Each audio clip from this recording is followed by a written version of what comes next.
Imagine sailing into the freezing mist of the North Sea, the wooden hull of your longship groaning under the waves. You're a Viking, feared by the world, but terrified yourself. Not of the enemy, but of forces you cannot see. A raven flying in the wrong direction could mean disaster. A sneeze at the wrong moment might doom your entire voyage. The Vikings were warriors, traders, and explorers, but they were also deeply superstitious. Their world was filled with strange rituals, magical beliefs, and bizarre traditions meant to protect them from angry gods, restless spirits, and ill-fated luck. Tonight, we'll step into their world. A world where rituals of blood, charms of bone, and whispers of fate guided every decision, from farming to war, from marriage to death. These were not just eccentric customs. To a Viking, they were matters of life and death. So settle in, as we journey back to the cold fjords and smoky passes, and uncover the weirdest superstitions and rituals of the Viking Age. The raven's flight, reading fate in feathers? In the Viking mind, the raven was more than just a bird. It was a creature touched by the gods. Specifically, by Odin the Allfather, who was said to have two ravens perched on his shoulders, Hugin and Munin, thought and memory. Each day they flew out across the world, returning at dusk to whisper all they had seen into Odin's ears. This myth gave real ravens a special power. When a Viking longship was about to set out, men would watch the skies for them. If a raven appeared, it was never just coincidence. Its flight carried a message from Odin himself. Did it fly to the right? That meant fortune, a safe journey, and perhaps victory in battle. Did it fly to the left? That was ill luck, a sign that the gods frowned upon the voyage. Some sagas even tell of captains calling off raids entirely, simply because a raven circled too low or vanished into the clouds. But ravens weren't only omens, they were tools. Viking explorers sailing into unknown waters sometimes carried live ravens in cages. When land was suspected to be near, they released the bird. If it wheeled back toward the ship, that meant no land. But if it vanished into the distance, it meant shore was near. The Icelandic sagas tell us that Vilgerharson, one of the first Norsemen to attempt settling Iceland, released ravens this way to guide his voyage. The raven became such a potent symbol that Viking armies carried banners depicting one. These raven banners were said to bring victory, so long as they flapped in the wind. But if the banner drooped, disaster followed. Enemies of the Norse recorded their fear of these flags, believing them enchanted by Odin's hand. To us, a raven is just a clever bird, black-feathered and sharp-eyed. But to a Viking, it was the mouthpiece of fate. Every flap of its wings whispered of survival or doom. Blood for the harvest, the terrifying sacrifices. The Viking world was unforgiving. Summers were short, winters long, and merciless. A failed harvest could mean starvation, not just for families, but for entire villages. And so, to secure favor from the gods of fertility in the land, Vikings turned to ritual sacrifice. What they called was not a small affair. It was a communal event, carried out in sacred groves, temples, or even at the great hall of a chieftain. Animals were slaughtered. Pigs, goats, and horses were the most common. Their blood was collected in great bowls, and priests used twigs or brushes to sprinkle it across idols, walls, and even the crowd itself. The act was meant to feed the gods, to remind them of the humans who depended on their blessings. But sometimes animals were not enough. Ancient sources, particularly Adam of Bremen, a Christian chronicler, describe how, at the temple of Uppsala in Sweden, human sacrifices were made. He claimed that 9 men, along with 9 of every animal, were offered every 9 years. Their bodies hung in the sacred grove as offerings to Odin, Thor, and Freyr. While scholars debate the accuracy of his account, we cannot dismiss the fact that the Vikings saw blood as the most powerful way to communicate with their gods. Even kings were not safe from this logic. The sagas tell us that in times of famine, when the crops failed year after year, the people sometimes turned on their rulers. If sacrifices did not appease the gods, perhaps the king himself had lost their favor. In one tale, King Damaldi of Sweden was sacrificed by his own subjects to bring back prosperity. It may seem brutal to us, but to a Viking, life and death were bound in a cycle. To give blood was to ensure survival. To refuse the gods their due was to invite ruin. The oath on the sacred ring? To the Vikings, words carried immense power. An oath was not simply a promise, it was a binding contract, enforced not just by men, but by the gods themselves. Breaking one could bring ruin, dishonor, and even divine punishment. And to seal these oaths, the Vikings turned to a strange ritual, swearing upon the sacred ring. Inside the chieftain's longhouse, there was often kept a great arm ring of silver or gold, resting on the altar of the gods. During assemblies, disputes, or moments of crisis, this ring was brought forth. Warriors would place their hands upon it, swearing loyalty, promising vengeance, or pledging to fulfill a mission. The ring was not just jewelry, it was imbued with the presence of the gods, particularly Thor, who was invoked as a guardian of truth. The Eyrbyggja saga describes how the ring was anointed with the blood of sacrificed animals during ceremonies. When a man placed his hand on it, he was effectively touching the divine. To lie in that moment was unthinkable. The gods were watching, and perjury was believed to invite immediate disaster, whether in the form of failed harvests, lost battles, or sudden death. We also know that Viking legal assemblies, called things, revolved around such oaths. Imagine hundreds of men gathered in a windswept field, disputes raging, and the fate of entire families hanging on a single testimony. To swear falsely was not only shameful, it was to spit in the face of Odin himself. Even in battle, sacred rings appeared. Some chieftains carried portable oath rings, allowing warriors to swear their loyalty before raiding.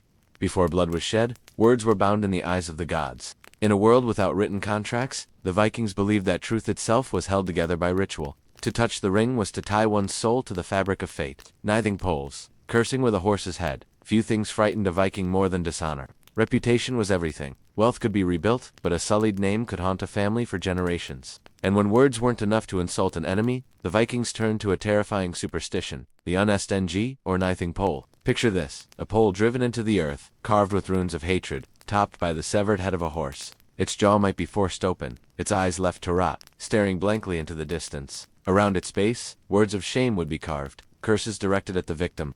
The pole itself was often oriented to face the enemy's land or house, so that all its poisonous energy would flow toward them. The NSDNG was more than intimidation. It was believed to channel the very forces of chaos, the destructive magic of undishonor. Once raised, it was said to bring sickness to cattle, blight to crops, and misery to households. To be the target of such a curse was to be branded an outcast in the eyes of the gods. In sagas, great warriors feared the pole's power. To have one raised against you was not simply a personal insult. It was a declaration that you had been stripped of honor, that you were lower than a beast. Many duels, feuds, and bloodshed followed such rituals. The horse, sacred in Norse religion, was chosen deliberately.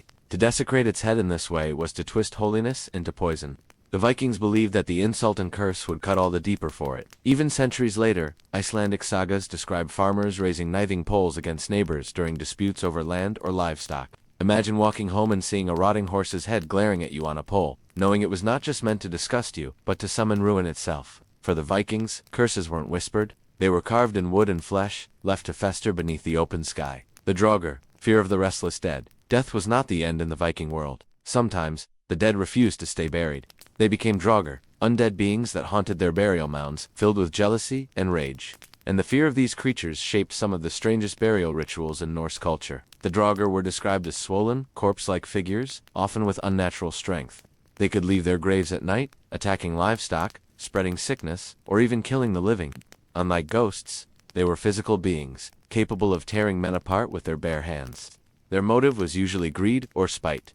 They wanted to keep their treasures, their land, or simply punish the living for daring to move on without them. To prevent this, the Vikings used elaborate rituals when burying the dead. In some regions, bodies were buried with iron nails driven into them or placed in awkward positions, so they could not rise again. Sometimes, the corpse's clothing was cut or its shoes removed, to confuse it should it try to walk. In extreme cases, the head was cut off and placed between the knees, or the body was pinned to the ground with heavy stones. The sagas describe chilling encounters with Draugr. In the Grettis saga, the hero Grettir fights a Draugr named Kr, the Old, who guards his treasure in a burial mound. The battle is described in brutal detail, with the Draugur's stench so foul it nearly overpowers Grettir. Only fire, it was believed, could truly destroy one. What's striking is that these stories weren't told as fantasy. To the Vikings, they were warnings. Every grave was a potential threat if rituals were not properly performed. Imagine living in a society where every funeral carried a quiet dread, not just grief for the departed, but feared that the dead might claw their way back, hungering for vengeance. For the Vikings, death was not always a release. Sometimes, it was just the beginning of another terror. Casting lots, divining fate with twigs and bones. When the Vikings stood at the edge of decision, whether to raid, to sow, to marry, or to fight, they turned to the gods for guidance. But they did not always pray. Instead, they divined fate using objects. Lots often carved from wood, bone, or antler. Tacitus, the Roman historian, wrote of the Germanic tribes casting lots by cutting twigs from a fruit-bearing tree, marking them, and scattering them upon a cloth. A priest or elder would then interpret the way they fell, reading the will of the gods in their random arrangement.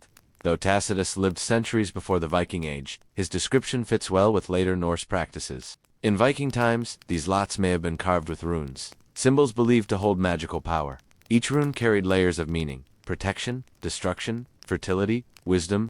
To draw one was to glimpse into the currents of destiny. A favorable lot could embolden a raid. A grim one could cancel it entirely. This practice was not reserved for warriors. Farmers might cast lots to decide the timing of planting, or women to ask if a marriage would prosper. In a world where the gods' favor meant everything, no choice was too small to leave to chance, or rather, to fate. We must imagine the drama of these moments. A hall crowded with warriors, tension thick in the air. The seeress, eyes shadowed, casts the bones across a cloth. Silence falls. Everyone stares, waiting for her to speak. When she finally does, her words are law. And here's the strange paradox. Vikings believed themselves to be bold, independent, fearless. Yet at their core, they trusted not themselves, but the fall of twigs and the symbols etched into bone. For the Norse, courage meant following fate, even if it led to doom. The seeress and the ritual of prophecy. Few figures in Viking society were as feared or revered as the vova, the seeress. She was a woman who walked between worlds, able to speak with gods, spirits, and the threads of fate itself.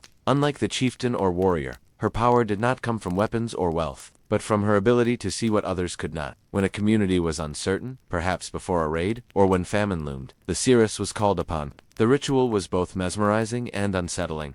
She would sit on a high seat, dressed in strange garments, often with a staff in her hand. Around her, women would form a circle, chanting ancient verses known as varlock or songs meant to summon spirits, and open the gateway to the unseen. The seeress would enter a trance, sometimes aided by herbs or rhythmic drumming. Her voice might change, deepening, as though another spoke through her. She would describe visions, ships burning, wolves howling, the harvest withering. Sometimes, her prophecies brought hope, other times, terror. But whatever she said, people believed.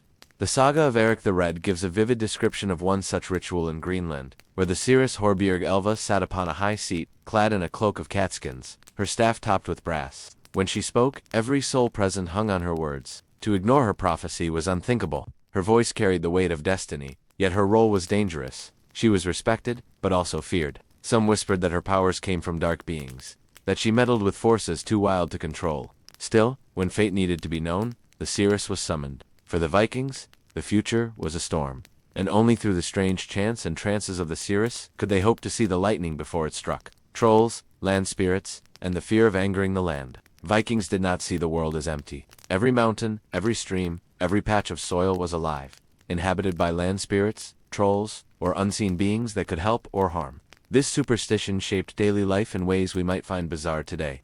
When a Viking farmer cleared land, he might first offer bread or ale to the spirits dwelling there. If he failed to do so, misfortune might strike, tools breaking, animals sickening, crops failing.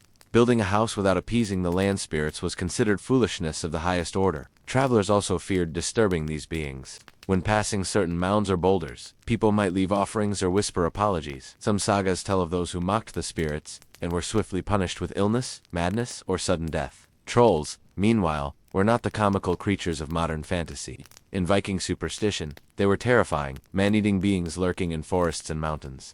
They might steal livestock, abduct humans, or curse entire villages. To avoid them, fires were kept burning through the night, iron charms were carried, and boundaries were marked with runes. The belief in such beings blurred the line between the natural and the supernatural. A stone could be just a stone, or it could house a spirit ready to defend its home with vengeance. For the Vikings, the world was never empty wilderness. It was a living, breathing realm, full of eyes watching and waiting. Sacrifices at the sacred groves. The Vikings practiced human and animal sacrifice. But what makes their rituals particularly strange were the locations. Sacred groves, deep within the forest, certain clearings were set apart, untouched by axe or plow, filled with a sense of dread and holiness. Adam of Bremen, a medieval chronicler, described one such grove at Uppsala in Sweden. There, every 9 years, a great sacrifice was held. The branches of the trees were said to drip with blood, and the grove itself was hung with the corpses of sacrificed animals and men. Horses, dogs, and even human captives were killed to honor the gods. Their bodies dangled from the branches as offerings. These rituals were not casual affairs. They were communal, with entire populations gathering. The smell of blood and smoke would have filled the air, the chanting of priests echoing through the trees. To an outsider, it must have looked horrifying. To the Vikings, it was sacred, a way to feed the gods and keep the balance of the cosmos intact. Groves were seen as thresholds between worlds. By staining them with blood, the Vikings believed they were opening a channel to the divine, and the gods, in return, would bless the harvest, grant victory, or avert disaster. In these silent, shadowed forests, belief and brutality intertwined. The ritual of the Disir, there were female spirits connected to fate, fertility, and death. Every autumn, the Vikings held ceremonies called Disablat, where offerings were made to these mysterious beings. Unlike the gods, they were closer to humanity. Some believed they were ancestral spirits, guardians of families and clans. Others saw them as minor deities, powerful but unpredictable. What made the ritual strange was the mixture of reverence and fear. They could bring prosperity if honored, but disaster if neglected. At the dissubled food, drink, and blood sacrifices were offered. Women often played leading roles, as they were thought to be especially tied to female power. The ceremonies were both communal and deeply personal, with each family seeking the favor of its unseen protectors. In the sagas, encounters with the are-chilling, they appear in dreams, foretelling death or ruin. They whisper warnings, or stand silently in doorways, their presence a grim omen. To see them was rarely a blessing. The Disablat shows how the Vikings lived in constant dialogue with the unseen. Life was fragile, fate uncertain, and the only way to survive was to keep every power, god, spirit, or ancestor on your side. Blood Deagles and the Ritual of Terror. Few Viking rituals are as infamous as the Blood Deagle. Scholars debate whether it was ever truly performed, or if it was a poetic invention, but in the Viking imagination, it was real enough. A ritual of execution that doubled as an offering to Odin. According to sagas, the victim's ribs were cut from the spine and spread outward like wings. Their lungs pulled through the opening to flutter in the cold air. To die in such a way was meant to mark the victim as a sacrifice to Odin, granting the killer honor. If it was practiced, it was reserved for the most hated enemies, often as vengeance for betrayal. Some sagas claim kings and warriors were executed in this manner, their deaths turned into rituals of spectacle and terror. Even if the Blood Eagle never happened exactly as described, the fact that the Vikings told and retold it shows something vital. They believed in the power of ritualized brutality. The act itself, whether real or imagined, became a mythic expression of vengeance sanctified by the gods. It is perhaps the most disturbing reminder that for the Vikings, violence was not just survival, it was sacred theater. The magical power of runes. Runes were more than an alphabet. Each symbol carried magical force, shaping fate itself. To carve a rune was not simply to write, but to cast a spell. Warriors carved runes on their swords to ensure victory. Women carved them on drinking horns to protect against poison. Farmers etched them on barns and fences to protect livestock. Runes were drawn into dirt, traced into skin, and whispered into the air, but they were dangerous. A rune carved wrongly could twist into a curse. Some sagas tell of runes used to sicken enemies, summon storms, or seduce unwilling lovers. The line between blessing and disaster was razor thin. The Havamal, a poem attributed to Odin, describes how he hung on the world tree for 9 nights, wounded and alone, until the runes revealed themselves to him. From then on, runes were seen as a divine gift, a fragment of cosmic power placed in human hands. To the Vikings, words were not empty. They could heal, harm, protect, or destroy. And once carved in wood or stone, their power endured, whispering across centuries. The mead of poetry, drinking wisdom. Another strange Viking belief was that true wisdom and poetic skill came not from study, but from drinking a magical substance. The mead of poetry. According to myth, the mead was brewed from the blood of a wise being named Kvasir, who was murdered by dwarfs. His blood was mixed with honey to create a drink that granted anyone who consumed it the power of poetry, wisdom, and persuasion. Odin himself, hungry for knowledge, schemed to steal the mead. He seduced a giantess, transformed into an eagle, and carried the precious drink back to the gods. From then on, poets and skalds were said to be inspired by drops of this mead, their verses flowing not from talent, but from divine intoxication. This belief turned poetry into a ritual act. To recite verses was not entertainment, it was channeling the sacred. Skalds were revered not only for their wit, but for their connection to the mead's power. For the Vikings, creativity itself was a gift stolen from the gods, flowing through them with every spoken word. Rituals of naming and fate for children. Even the birth of a child was bound by superstition. Newborns were not considered fully part of the community until a ritual called Vatni Aza, sprinkling with water, had taken place. The child was given a name during this ceremony, and only then did they truly enter society. Before this ritual, infants were vulnerable, both physically and spiritually. Some were exposed, left to die. If families could not support them, or if omens suggested the child was cursed, it was harsh. But in Viking belief, fate was inescapable. Names were chosen carefully, often recycled from ancestors, in the hope that the spirit or fortune of the dead would live on in the newborn. To name a child after a great warrior was to tie their fate to strength.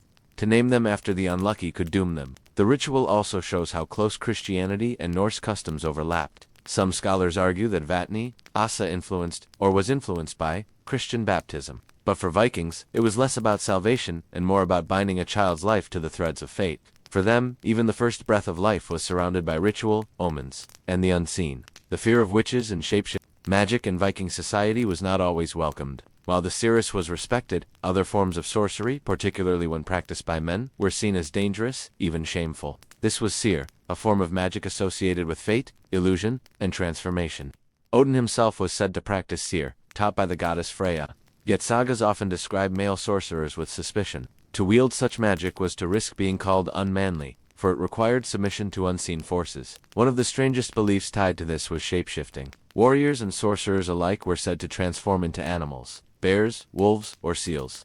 Some wore animal skins, believing it gave them the beast's strength. Others claimed their spirit could leave their body entirely, flying or prowling in animal form. The fear of witches and shapeshifters ran deep. To accuse someone of practicing seer was to mark them as dangerous, corrupt, or cursed. Yet at the same time, those who wielded it held undeniable power. The Vikings lived in awe of magic, but also in dread of those who bent the rules of nature, the ritual of the thing, law and oaths as sacred acts. When we think of Viking superstition, we imagine blood and fire. But one of the strangest rituals was hidden in plain sight: their legal assemblies, known as things. These were not just political gatherings, they were spiritual theaters, where law and fate were bound by sacred oaths. Every free man was required to attend. Before judgments began, sacred spaces were marked with staffs or stones, turning the meeting place into something more than ordinary ground. Oaths sworn here were binding not just socially, but cosmically. To break one was to invoke the wrath of the gods, and to taint your honor forever. If someone swore falsely, people believed divine punishment would follow: sickness, storms, or sudden death. To Vikings, the universe had no patience for liars. The words spoken at the thing were treated as spells of truth, unbreakable once uttered. Even disputes over land or inheritance had a ritual element. A man might walk the boundaries of his property, chanting the gods' names, calling upon unseen witnesses. In this way, law was not separate from religion, it was religion. In the Viking worldview, justice wasn't decided by men alone. It was sealed in the eyes of gods, spirits, and fate. Animal skulls and the power of protection. If you walked past a Viking home or farm, you might notice something unsettling: the skull of a horse, goat, or cow mounted on a pole, staring blankly across the fields. To us it might look gruesome. To the Vikings, it was protection. This was Niesta NG, a ritual curse or ward. The skull wasn't just decoration, it was a supernatural weapon. If raised against an enemy, it was meant to channel hatred and call down misfortune. Pointing the skull towards someone's land was to mark it as cursed, ensuring poor harvests, sick animals, and bad luck. But skulls could also be guardians. Farmers believed animal heads contained lingering spiritual energy, capable of warding off evil spirits or trolls. Hanging them on gates, barns, or fences kept danger at bay. These strange bone totems blurred the line between charm and curse. They were both a warning to outsiders and a plea to unseen powers. For Vikings, the very skull of a beast became a channel between the living and the spirit world. Dreams as portals to the future. The Vikings believed dreams were not random thoughts, but windows into fate. To dismiss a dream was to ignore the god's warning. A warrior who dreamt of blood or broken weapons might take it as a sign that death awaited him in battle. A farmer who dreamt of green fields might expect a bountiful harvest. Dreams of wolves or ravens were especially ominous, symbols of Odin's shadow or the chaos of war. Interpreters of dreams existed, much like seers. People would describe their visions in detail, and the interpreter would unravel their hidden meaning. Sometimes the advice was clear: don't sail this week, or you'll be caught in a storm. Other times, it was maddeningly cryptic, leaving the dreamer haunted by unanswered questions. One saga tells of a woman who dreamt of her husband's ship sinking. Despite his laughter, he drowned days later. Such stories only deepened the fear of ignoring dreams. To the Vikings, the night was not restful. It was a battlefield of omens, where the threads of tomorrow whispered in the dark. Fire and the rituals of protection. Fire was more than warmth for the Vikings. It was a living, sacred force, used in countless rituals of protection. When a child was born, fire was lit to guard against trolls or witches. When a warrior left for battle, embers from the family hearth might be carried as a charm. Even weddings involved fire rituals, with torches and flames used to bind the couple's fates together. But the strangest use of fire was in protective boundaries. Families might circle a sick person with firebrands, believing the flames would burn away evil spirits. Travelers carried torches at night, not just to see, but to keep trolls and draugr at bay. The hearth itself was holy. Extinguishing it carelessly was taboo. If the flame died, it had to be relit with ceremony, sometimes from a neighbor's fire, sometimes with charms. A dead hearth was a symbol of misfortune, as though the very heart of the household had stopped beating. To the Vikings, fire was never ordinary. It was a line of light that kept the darkness, and all its terrors, away. Ritual feasting, and the fear of offending the dead. Viking feasts were more than eating and drinking. They were sacred rituals. Each toast, each dish, carried meaning. And one of the strangest beliefs was that the dead themselves might be present, unseen, at the table. At great feasts, the first toast always went to Odin, for victory. The second went to Engard and Freyr, for prosperity. Only then did mortals drink. To skip these steps, or to mock the gods with a half-hearted toast, was courting disaster. But sometimes, a seat was left empty. For the dead, ancestors were believed to linger, watching, blessing, or cursing their descendants. To spill ale carelessly, or to waste food was to insult them. Even grave mounds were sometimes visited during feasts, with offerings of bread, meat, or drink left for the dead. Archaeology has uncovered evidence of feasting near graves, suggesting entire banquets were staged for those beyond the veil. For Vikings, eating together was not just a joy of life, it was a bridge between worlds. To feast was to honor gods, ancestors, and fate itself. The curse of the Draugr were among the most feared figures in Viking superstition. Undead beings who refused to rest.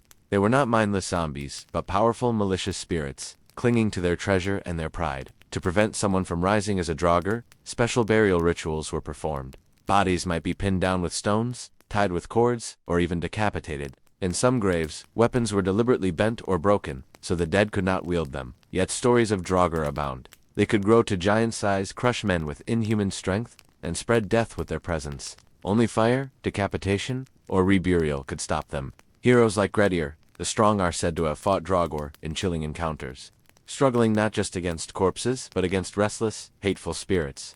The fear of becoming or encountering a Draugr shaped burial customs, ghost stories, and even daily behavior. For the Vikings, death was not always an ending. Sometimes, it was a terrifying continuation.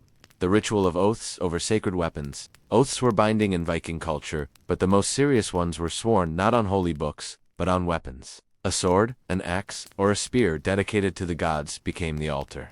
To swear falsely on a weapon was to risk divine wrath. Warriors believed the blade itself would turn against them if they broke their word. In sagas, liars who swore on weapons often met grisly ends, pierced by spears, cut by swords, or dying in shame. Weapons themselves were believed to hold spirits. Some had names, like Tyrfing, cursed to bring death whenever drawn. To wield such a weapon was not only dangerous in battle, but spiritually perilous. By swearing oaths on blades, the Vikings tied their honor, their lives, and their fates to steel. Breaking such an oath wasn't just dishonor, it was cosmic betrayal. Burial ships and the journey beyond. One of the most iconic Viking rituals was ship burial. But beneath the grandeur of these ceremonies lay deep superstition. The dead were placed in ships, real or symbolic, surrounded by goods, weapons, jewelry, animals, sometimes even slaves. The ship itself was a vessel for the soul, carrying the dead across the sea to the afterlife. Sometimes, ships were set ablaze, flames devouring the vessel as it drifted away. Other times, they were buried in mounds, covered by earth, their outlines preserved like ghosts in the soil. Archaeologists have uncovered massive ship burials, their grandeur testifying to the Viking belief in an afterlife voyage. But superstition made these rituals more than honor. Without the proper offerings, the soul might wander, restless, returning as a Draugr or cursed shade. To neglect the burial ship was to risk haunting not only the family, but the entire community. For the Vikings, death was not silence. It was a journey, one that demanded ritual, sacrifice, and reverence. The power of animal familiars. In Viking belief, every person had a spiritual double, a fylgja. This could take the form of an animal, revealing the person's fate and nature. Warriors might have wolves or bears, farmers, oxen or cows, women, swans or cats. The fylgja was not just symbolic. People believed these spirit animals truly existed, invisible but ever-present. Dreams of one's fylgja were considered omens of the future. If it appeared weak or wounded, danger loomed. If it appeared strong, fortune smiled. Some claimed to see the fylgja of others, revealing hidden truths. It was both a guardian and a warning, reflecting the deep bond between humans, animals, and fate in Viking thought. To lose one's fylgja was to lose life itself. The ritual of winter nights and the fear of the dark. Winter in the north was more than cold, it was supernatural. The festival of winter nights marked the shift into darkness, when offerings were made to ensure survival. Cattle were sacrificed, feasts held, and charms cast to guard against famine. But beyond the practical, there was a deep dread of the unseen. Winter was when spirits walked most freely. Trolls, Draugr, and dark elves were said to roam. Fires were kept burning, doors locked, charms hung. One ritual involved sprinkling blood on homes, barns, and even tools, an act of protection against the dangers of the long night. Another was chanting charms to keep the dark at bay, believing words themselves could hold off evil. To the Vikings, winter was not just nature's test. It was a season when the borders between worlds grew thin. Only through ritual and superstition could they hope to endure. Blood is a bridge between worlds. Blood was not simply life to the Vikings. It was power, capable of binding men, gods, and spirits. In rituals called, blood was sprinkled on temples, idols, and even the participants themselves. The word itself means sacrifice, and it was the heart of Viking religion. But here's where superstition bled into everyday life. Blood wasn't only offered in grand sacrifices. Farmers might smear animal blood on their fields to ensure fertility. Warriors sometimes cut themselves before battle, believing a blood offering would win Odin's favor. Hunters dripped animal blood on stones, whispering charms so future hunts would be fruitful. One chilling practice involved blood brotherhood. 2 men would cut themselves, mix their blood, and swear eternal loyalty. This was not symbolic. It was binding, spiritually and supernaturally. To betray a blood brother was to call down both divine vengeance and the wrath of fate. For Vikings, blood was the most sacred bridge, carrying prayers, binding oaths, and sealing the pact between mortal and divine. The ritual of the first catch. The sea fed the Vikings, but it also terrified them. To sail into the unknown waters was to gamble with life and death. So before setting out, sailors observed the ritual of the first catch. When the first fish was pulled from the sea, it wasn't eaten. Instead, it was dedicated to the gods of the ocean, Nijard or Ran. Sometimes it was cast back into the water, sometimes buried at shore, and sometimes placed on a shrine. Fishermen whispered charms, thanking the sea for its generosity. Neglecting this ritual was dangerous. The sea was alive, hungry, and fickle. To eat the first catch without offering thanks was to risk storms, capsized ships, or empty nets for the season. This ritual wasn't only superstition, it was survival psychology. By treating the sea as a conscious power, Vikings reminded themselves of humility before its might.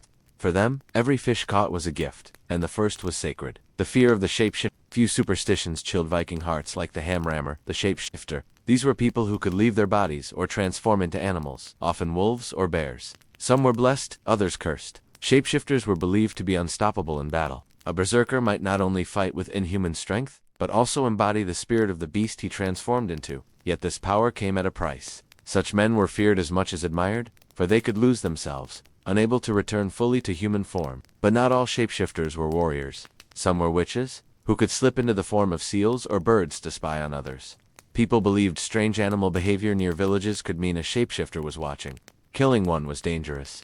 If you harmed the animal form, the human would be wounded as well. This created a constant fear. Was the wolf outside your door really a wolf? Or was it your neighbor, cloaked in dark magic?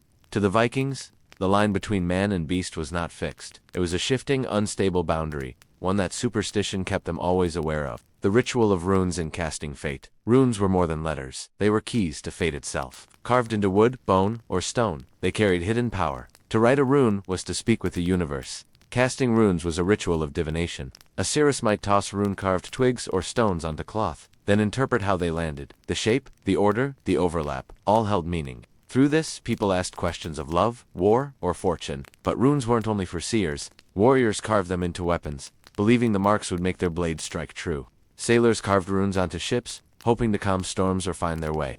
Even gravestones bore runes, ensuring the dead would be remembered and protected. Some runes were feared. The thorn rune, for example, was linked to pain and danger. To carve it carelessly was to invite suffering. Every rune stroke was a ritual, and every interpretation was treated as fate. To Vikings, writing wasn't just communication, it was sorcery. The ritual of silence before battle. Before charging into chaos, Viking warriors sometimes performed a strange ritual. Silence. Entire warbands would sit in stillness, weapons ready, yet no sound spoken. This eerie quiet was said to focus the mind and call upon the gods. In some traditions, warriors would hold their breath for as long as possible, believing the gods listened most in silence. Others gritted their teeth, staring at their enemies with a feral intensity. The effect was psychological as much as spiritual. It unnerved opponents and steeled Viking hearts. Silence was broken only with a terrifying roar, sometimes called a war shout. Once released, it was believed the spirit of Odin himself joined them in the fight. For men who believed every sound carried weight in the universe, silence was not emptiness, it was a weapon. The superstition of left and right. The Vikings lived in a world where direction mattered. Left and right were not just sides, they were omens. The right hand was sacred, linked to honor, strength, and oaths. To shake hands with the left was untrustworthy. To draw a weapon with the left was unlucky. The right was always the side of gods and protection. The left, however, was sinister. If a raven appeared on your left, it foretold misfortune. If you stumbled with your left foot first, it was an omen of failure. Left-handed people were viewed with suspicion, thought to be touched by chaos or magic. Even in rituals, movement to the right was favored. Walking sunwise, clockwise, was seen as aligning with cosmic order. Walking against it risked angering the spirits. In Viking superstition, even the simplest motion carried meaning. Fate was written not only in stars and omens, but in the very way you moved your body. The ritual of naming a child. Birth was dangerous in Viking times, and survival was uncertain.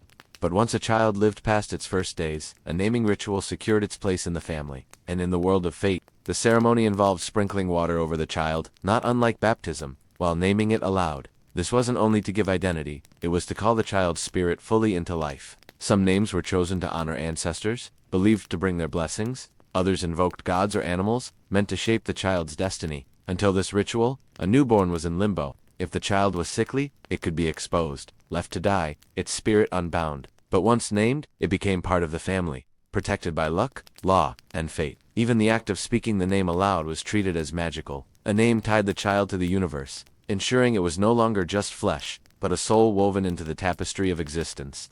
The ritual of weather magic.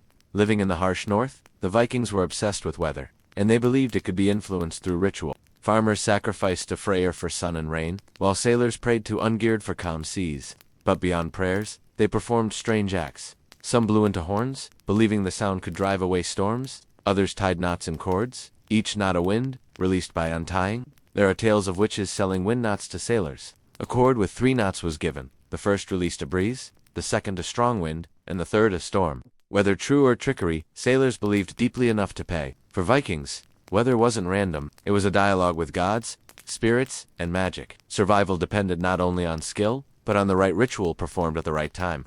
The fear of the hidden folk. Beneath stones, hills, and mounds, the Vikings believed another race lived. The hidden folk?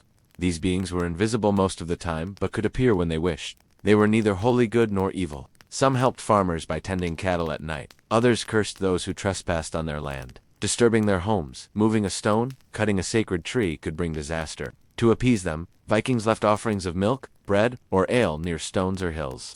Children were warned not to wander near such places, lest the hidden folk take them away. This superstition still lingers in Iceland today, where road construction is sometimes diverted around supposed elf stones, a direct survival of Viking belief, echoing across centuries. The ritual of parting before a voyage. When a Viking left for sea or battle, parting was not simple. It required ritual. Families offered food and drink, not just as sustenance, but as blessing.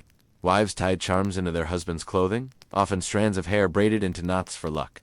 Mothers whispered protective chants over their sons, while fathers gave symbolic gifts. Weapons, rings, or even a simple touch of the hand. But perhaps the most haunting superstition was this. Never say farewell. Words had power, and such a final phrase might call death upon the traveler. Instead, they said, "See you again." The act of leaving was treated as a brush with fate itself. To send a man unblessed, uncharmed, and unguarded was unthinkable. The ritual of parting bound him to his family and to the gods. One last shield before he faced the chaos of the world. Oaths sworn on sacred rings. For the Vikings, an oath was not just a promise, it was a binding contract with the gods as witnesses. The most powerful oaths were sworn on sacred rings, kept in temples or by chieftains. These rings were often made of iron or silver, and before battles, feasts, or judgments, men would place their hand upon the ring, swearing loyalty, honesty, or vengeance. Breaking such an oath was unthinkable. Not only would it bring dishonor, but it was believed the gods themselves would punish the liar. The superstition was so strong that even in legal disputes, men refused to testify without first laying their hand on a ring. The ring acted as a mediator between the mortal world and the divine, ensuring truth. To lie under oath wasn't just wrong, it invited curses, illness, or even death. For a people who valued honor above all, the oath ring was the most sacred object a man could touch. The power of the seer staff, seer, the magic of prophecy and manipulation, was often practiced with a ritual staff. These staffs, sometimes made of iron, bone, or carved wood, were believed to channel the will of spirits. The vulva seeress carried her staff as both a badge of power and a magical tool. During ceremonies, she would strike the ground with it, calling upon spirits of the dead or gods of fate. The sound was thought to open a doorway between worlds, but superstition extended further. Ordinary people avoided touching such staffs, fearing they would be cursed or entangled in the seeress's magic. Farmers even buried fragments of staffs in their fields, hoping to draw fertility from the earth. The staff was both feared and revered. To hold it was too risky, stepping too close to forbidden knowledge. But without it, prophecy itself could not take form. Sacrifices at Yule. The Viking festival of Yule was far darker than the modern holiday we know. It was a time of feasting, drinking, and offerings, but also of blood sacrifice. Animals such as pigs, goats, or even horses were slaughtered, their blood sprinkled over people, altars, and sacred trees. This was believed to renew the bond between gods and men, ensuring prosperity for the coming year. But superstition held that if the sacrifice wasn't accepted, if the gods gave no sign of blessing, disaster would follow. A poor harvest, storms at sea, or even plague could be interpreted as divine rejection. Families also kept Yule superstitions at home. Candles or fires had to burn through the night, or spirits might enter the house. No one dared leave food uncovered, lest wandering ancestors take offense. To the Vikings, Yule wasn't just about joy, it was about survival. Without the right rituals, the year ahead could unravel into famine or ruin. The magic of animal skulls. Across Viking farms and villages, animal skulls weren't just waste. They were wards against evil. A horse's skull, mounted on a pole, was thought to protect fields from spirits and ensure fertile soil. Sheep and goat skulls decorated barns, keeping disease from spreading among livestock. Fishermen nailed fish jaws above their doors to protect their catches. Even human skulls, taken in battle, were sometimes displayed, not only to intimidate enemies, but as powerful charms against bad fortune. One eerie superstition involved burying a horse's head under the threshold of a house. The spirit of the animal was believed to guard the home, neighing against intruders, both mortal and supernatural. To modern eyes, these were grisly decorations. To the Vikings, skulls were talismans, reminders that death itself could be turned into protection if handled with proper ritual. The curse of the Draugr's glare. The Draugr, undead beings that rose from their graves, were the stuff of Viking nightmares. Among their many terrifying powers, one superstition stood out: the deadly glare. People believed that if a Draugr fixed its gaze upon you, your strength would wither, your mind collapse, or even your heart stop. To avoid this, men carried charms of iron or kept mirrors polished, believing reflections could repel the creature's sight. Some sagas tell of warriors refusing to meet a Draugr's eyes in combat, striking instead at its shadow. Others describe protective chants whispered before entering burial mounds, shielding themselves from the undead stare. The superstition was so strong that even the act of locking eyes with a hostile man could be seen as invoking death itself. In a culture obsessed with honor, the fear of the Draugr's gaze blurred the line between the supernatural and the mortal. The ritual of the oath. Cup feasting was never just eating and drinking, it was layered with ritual. One of the most sacred customs was the oath cup. At great gatherings, a large ceremonial cup was filled with ale or mead and passed around. Each man would take a drink, swearing oaths of loyalty, vengeance, or bravery. The act bound him before God's kin and comrades, but the superstition was clear. If a man took the cup and failed to drink or speak, misfortune would follow. Refusing was tantamount to cowardice, and worse, the gods themselves might strike him down. Even the order mattered. The chieftain or king drank first, honoring the gods, followed by warriors, and then common folk. In this way, the oath cup was both a magical bond and a social hierarchy in liquid form.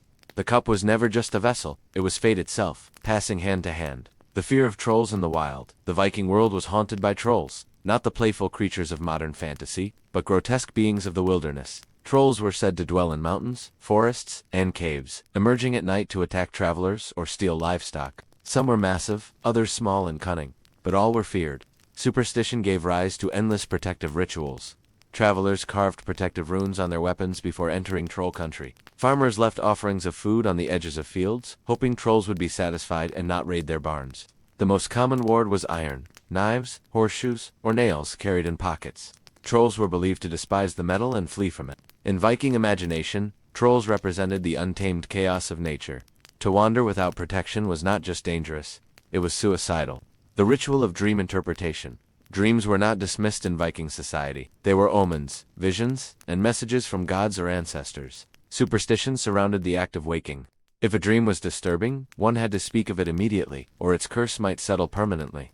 If a dream was good, silence was required, or it might be stolen by jealous spirits. Some dreams were so significant that entire communities acted on them. A warrior dreaming of wolves might be believed destined to win in battle. A farmer dreaming of fire might prepare for drought. Dream interpreters, often seers, specialized in decoding these visions. They believed every color, number, and animal held hidden meaning. To the Vikings, the night was not rest. It was a world where fate whispered through symbols, demanding to be heard.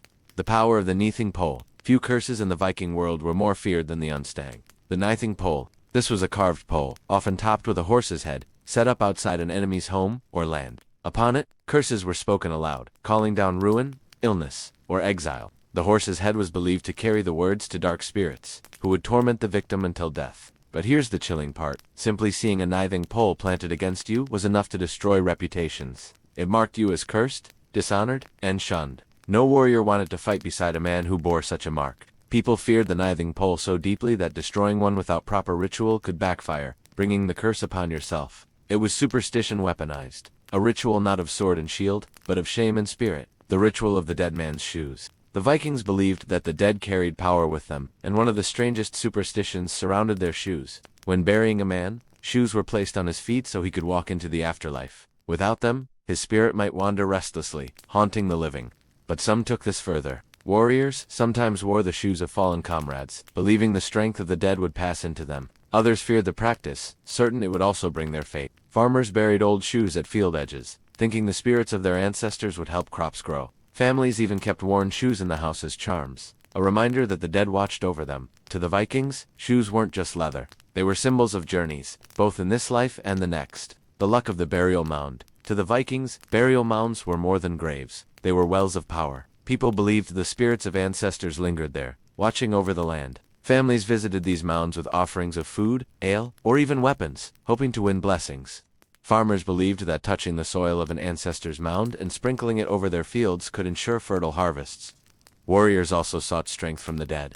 Some even slept on burial mounds before battle, dreaming of ancestors who would lend them courage and skill. But the practice was risky. Angering the spirits could invite sickness or madness. Superstition warned that digging too greedily into a mound, searching for treasures, would awaken the draugr, unleashing curses upon the living. The boundary between honor and blasphemy was razor thin. For the Vikings, the burial mound was not a silent hill. It was a doorway, alive with whispers of the past. Weather magic and storm spirits?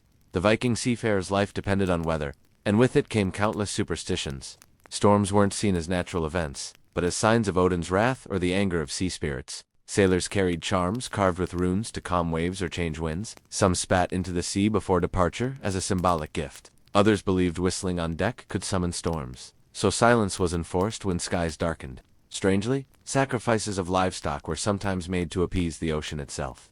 In rare accounts, human sacrifice was whispered, a life offered so that others might reach land safely. Even on land, farmers practiced weather magic. They burned sacred herbs, traced protective signs in ash, and left offerings of bread to ward off hailstorms. The sky was alive with omens. To ignore them was to invite ruin. The binding of the wolf. The wolf loomed large in Viking superstition, feared and revered in equal measure. Fenrir, the monstrous wolf of myth, symbolized chaos itself. To protect themselves, warriors wore wolf pelts into battle, believing they absorbed the creature's ferocity.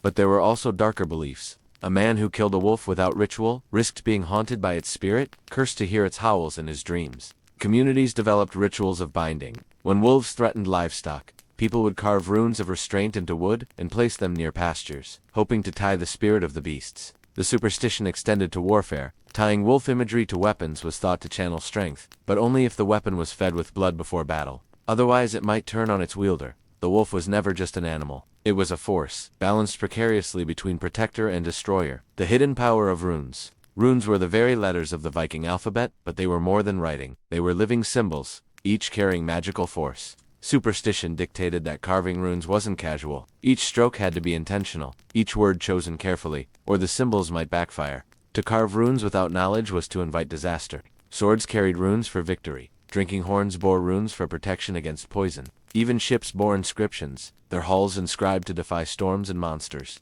Some believed runes could heal sickness if drawn on wood and placed under pillows. Others believed runes could summon love, curse enemies, or even bring the dead back to speak. The Vikings treated writing itself as magic. Every word carved was an act of creation, a superstition that blurred language with power. The curse of breaking hospitality. Hospitality was sacred in the Viking world. To welcome a guest was to place them under divine protection. Breaking this trust wasn't just dishonorable, it was cursed. Superstition warned that those who betrayed a guest by harming them, denying them food, or mocking their needs, would be haunted by Disir female guardian spirits.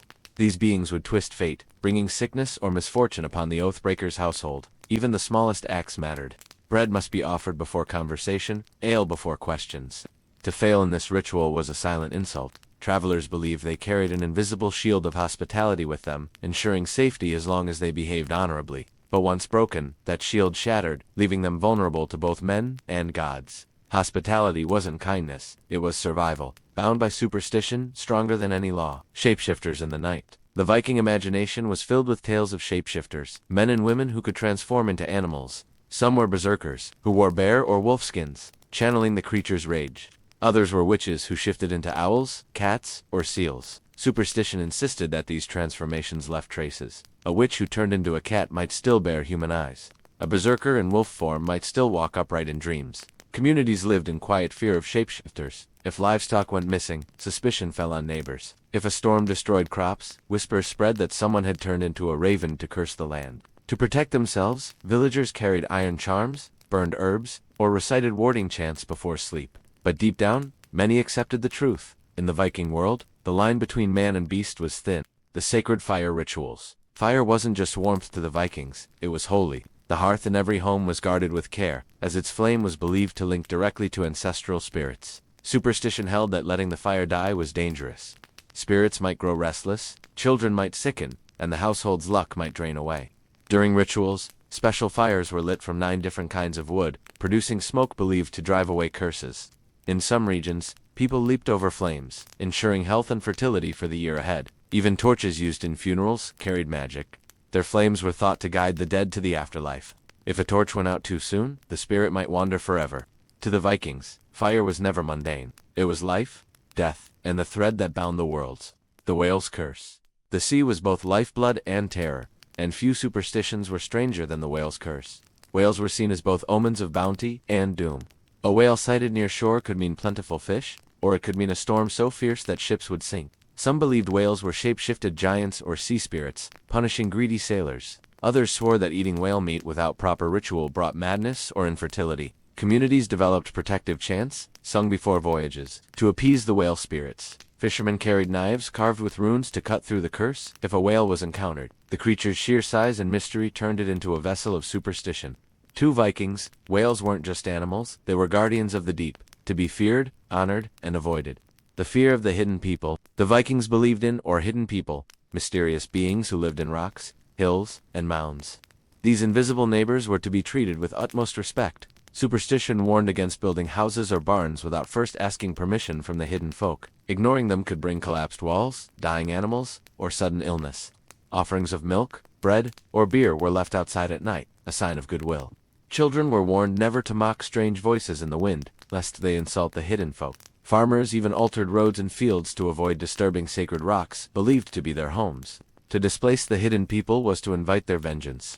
In a world already filled with gods and monsters, the hidden folk added another layer of unseen power. Always near, always watching. The final superstition. Fate cannot be escaped. Above all else, the Vikings believed in fate. Word. It was the ultimate superstition, binding gods and men alike. They believed the Norns, 3 mysterious women, wove the threads of every life at the roots of Yggdrasil, the world tree. No matter how strong, how clever, or how faithful, no one could escape what had been woven. This belief shaped every ritual, every oath, every charm. People didn't perform superstitions to change fate, but to soften its edge, to bargain for a gentler path. Even the greatest heroes, from Ragnar Lothbrok to Sigurd the Dragonslayer, fell not because of weakness, but because fate demanded it. And so ordinary Vikings lived by superstition, because even if destiny was fixed, one could at least try to walk it with honor.